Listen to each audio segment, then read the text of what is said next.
Okay, another a few more examples just to confirm what we practiced in the previous two videos or what we talked about. So back to our handout. Look at the third example. It says, when you admonish someone, you point out his or her errors, and as an example would be scolding a child for misbehaving. Okay, so I'm hoping you don't know the word admonish. If you do, try to imagine that you don't. Now, what we want to do is look at the rest of the sentence and make a guess. Well, in a sentence like this, we actually have a definition there, right, of what admonishing is. It means pointing out his or her errors. An example would be scolding.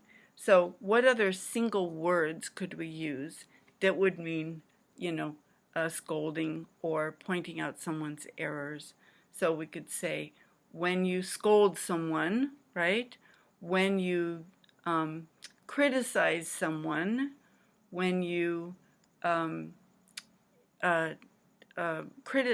you yell at someone, right? When you tell somebody off, right? All of those things. Or when you yell at someone, right? You point out his or her errors. An example would be scolding a child for misbehaving. So just think of any other single words that we can use that would fit there. And again, if we guess sort of off base or incorrectly, it doesn't matter.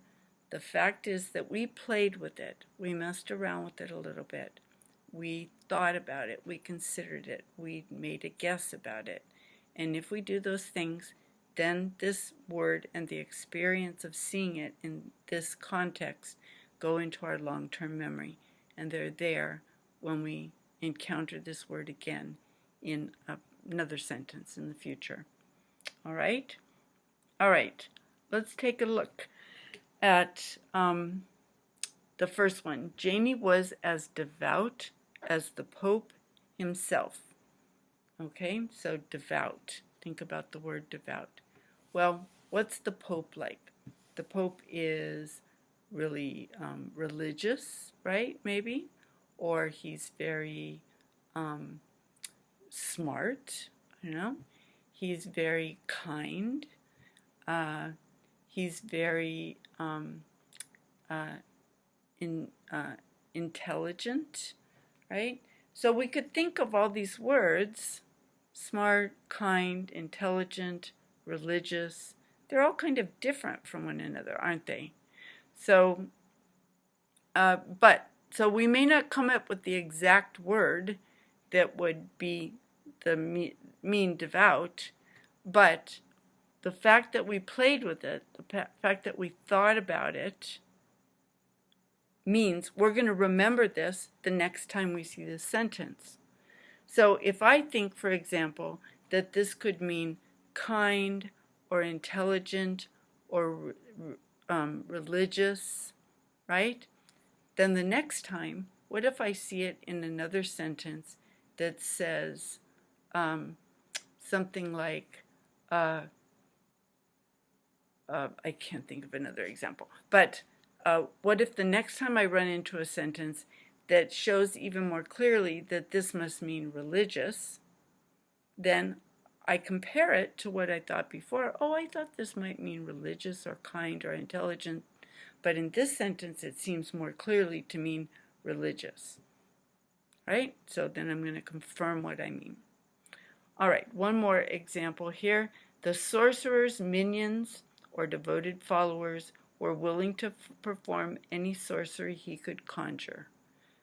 All right, well, again, we've got like a definition right there in the sentence. The sorcerer's minions, his devoted followers, right? So the sorcerer's followers, the sorcerer's workers, the sorcerer's believers, all of those things might fit and mean minions. So if we stop, we make a guess rather than going directly to a dictionary, then the next time we run into that word minions, we're going to have this memory of the word to compare what we thought it meant and to adjust what we think it means. Then when we see that word, in 4 or 5 sentences over time, we will come to an understanding of what the word means without ever having to look it up. Now, one more thing, though. In order to run into words many times, in order to encounter them over and over, we do have to read a lot, right? Or spend a lot of time around people who use a lot of advanced vocabulary, right?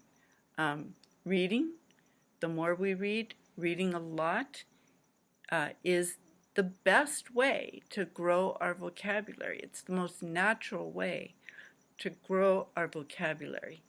And it's the easiest way to grow our vocabulary, because if we're reading books that we enjoy, it's a pleasurable thing to do. If we found books that are things we like at the right level, right reading level, which we've talked about before, then we're going to run into many, many more words, many, many more times. And as long as we're not heading for a dictionary to look them all up, if we're spending time playing with them, making guesses about them, they're going to go into our long-term memory, and we're going to be building our vocabulary in a very natural way. All right? Okay, that's it for today. Thanks.